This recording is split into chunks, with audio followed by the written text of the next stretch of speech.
Today I have a really amazing mail day for you. I deleted the video because I got tongue-tied. I get tongue-tied quite a lot.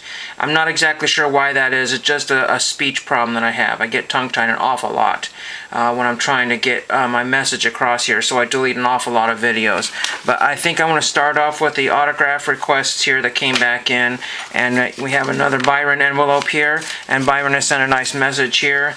Very generous part of the community here, and this is, oh, he told me who this was, and somebody from a very, very long time ago. I think he might have gotten that.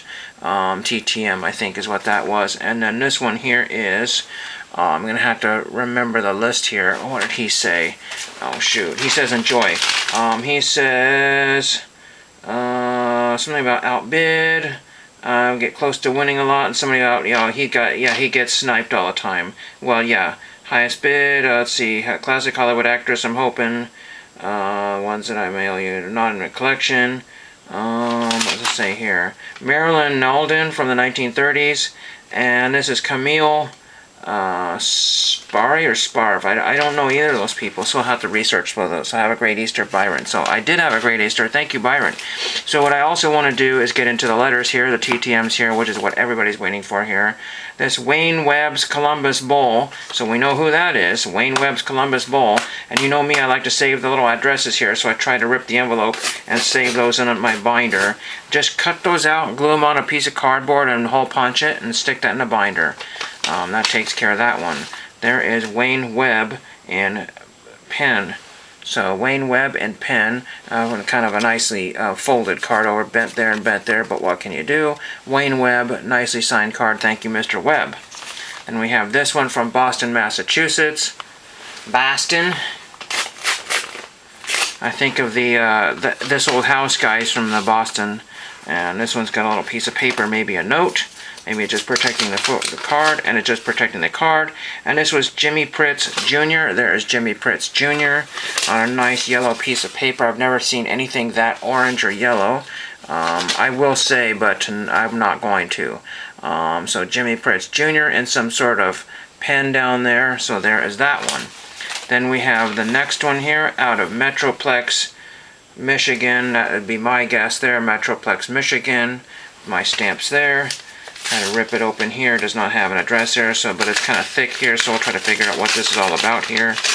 Like a piece of cardboard or some sort of fold out here. Oh, that was my original postcard there. So I sent this original postcard here, and I guess they didn't need it, so they used it as packing there, so we do that.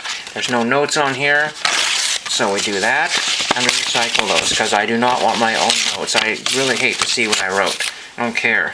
That goes in another spot there. You will not believe how many ripped letters I have there that I haven't picked up yet. I don't clean this place, believe me. I don't know anybody who cleans. This one is all the way across here, so I can't rip this way, so I have to be very, very careful. And the envelope is open here, so we'll get more or less. This one is Mr. Gary Dickinson, I believe, that hit Edmond, Oklahoma.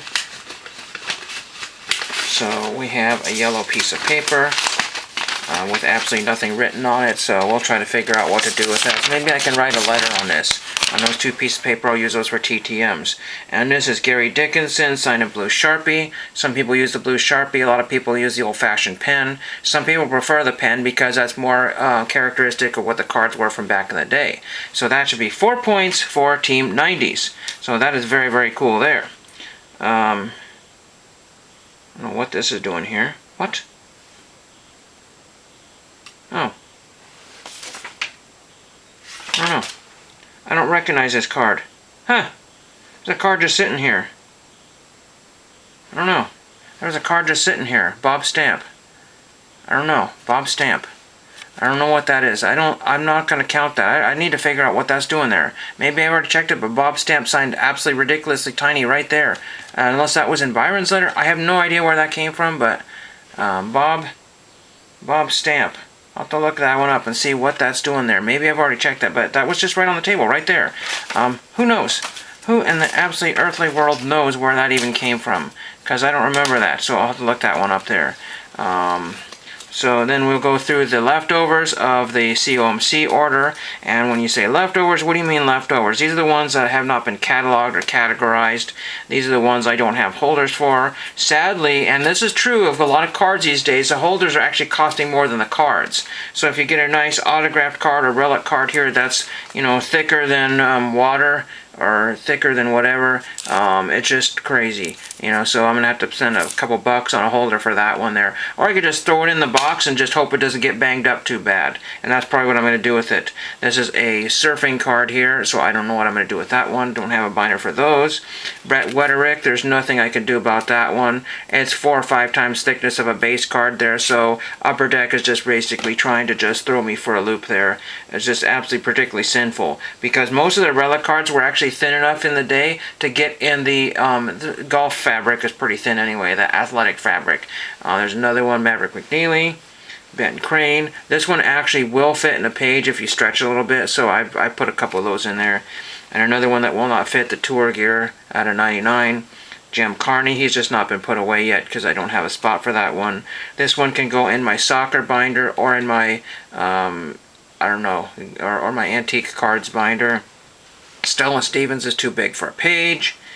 This one is just Cricket one, has just not been put away yet. I think it's Cricket here. Yeah, County Cricketers from the 50s. You've seen that yesterday. This is going to go TTM, but it's pretty dark, and nobody has written to him since 2014. Try to look and see if I could find his address there. I could find absolutely nothing about Bob Krause. Nothing.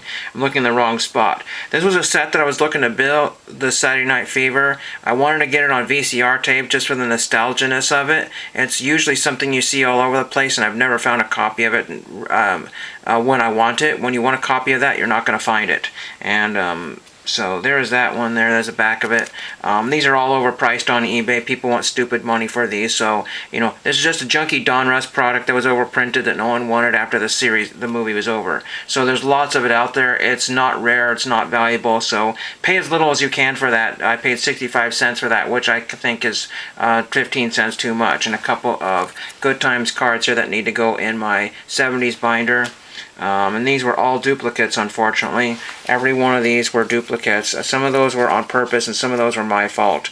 I just didn't check. I mean, I checked 1,000 times over, but I had multiple orders. This was over like 3 or 4 orders, and they were all shipped at one time. So a bunch of Natalie Gulpases is not a bad thing to have duplicates. A couple of extra autographs that might go in somebody's care package one of these days if somebody really wants those. Those are on-card autographs that were $1 a piece, and no one cares. No one. That's what makes me so sick about this hobby, is that there's stuff right out there for the reaching and grabbing, and then let's say, hey, I just got a $500 card, and I said I could care less.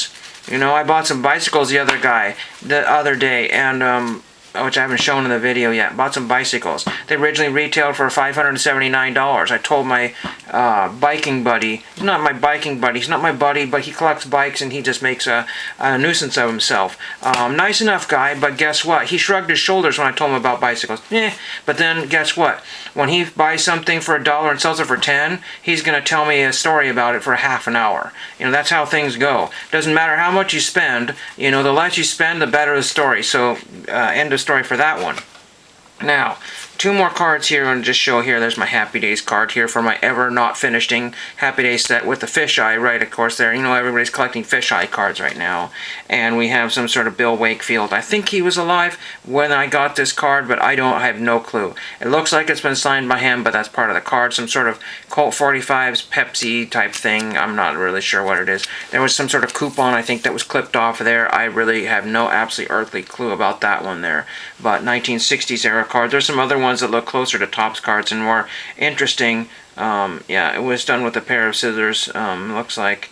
But it's not terrible. It's in good condition. These really have virtually no value, but nobody knows of them. Nobody's ever heard of them. And when you go to the LCS, they're just going to kick you out of the store, saying, how dare you look for cards that are not anywhere around here. That's essentially what it is. When I go to the LCS and ask for cards that I've seen on the internet for a whopping $1, thinking, well, maybe they might want 5 or 2 or 3, and it's like, we don't have anything like that. We just have modern basketball and football. And if you don't like that, well, you can just leave. You know, they're not that rude, but that's pretty much how it goes. I don't do modern basketball, I don't do modern football, I don't do vintage football or vintage basketball very often. So that's pretty much it, except for one more thing, the big elephant in the room. Everybody likes to say that term. I don't even know what that means, but it's the biggest thing that I've got today. This was the cheapest one on eBay, and it is a glass panel. There's a little bit of, it looks like some old tape on it. I've got to go and clean off a bunch of old tape on it, unfortunately. But this is a glass arrow. This is like what they call a 12-inch glass arrow. Now, what I need to do is get a measuring tape out here and see how much it measures out to. They call it a 12-inch glass arrow, and with my ruler, it actually is 12 inches by 12 by 12. So I need to find some sort of surround for this. Now, you know what this is? This is a traffic signal arrow, and this is a glass one. This is glass. I think they still make the glass ones. There's the back of it. It's all kind of rounded and concave, convex, whatever. There's kind of a black on the back side there. And very, very cool thing. They're not using glass very much anymore, but they're still, I think, make them. So it's not super old. This could be from the 80s, 90s, 70s. I don't really know. But it's really cool to have one of these. But I need to buy a surround for this. And the surrounds, even if you buy like just a door or two, some people might want 20 bucks for the surround, which is exactly what I paid for this lens here. I think it was something like 12 bucks plus shipping, and then the next one that was loaded on eBay, they upped the price, they upped the shipping or something like that, so it had probably sat there for a while. But these things were selling quite constantly for over that price, so maybe people didn't see it, it wasn't showing up, I do not know. But I have myself something that I could throw a light bulb behind, and what I want to do is get a cord and have some sort of little, you know, made in China type thing that has this thing blinking back and forth. You know, I want to like to have a blinking arrow. That's a very cool man cave type item, but I do want to get like an official, you know, front piece. I don't need the whole box, but something that I could just cover up and then just make my own box for the back of it and just have the front look good. But again, you might be spending, you know, anywhere between $10 and $20 for one of those things, but somebody's going to ask $50 for shipping, so it's like 70 bucks just for a piece of a box, you know, so maybe I have to make something myself. But again, I think this just really looks very, very cool here, and you know, light it up is going to be super awesome. And then I'll probably go in a corner of this room here, either that way or that way. Very neat. Might go in my sign where all the barn signs are. And that's my mail day for today. 12 minutes of utter nonsense and craziness, and thank you for watching.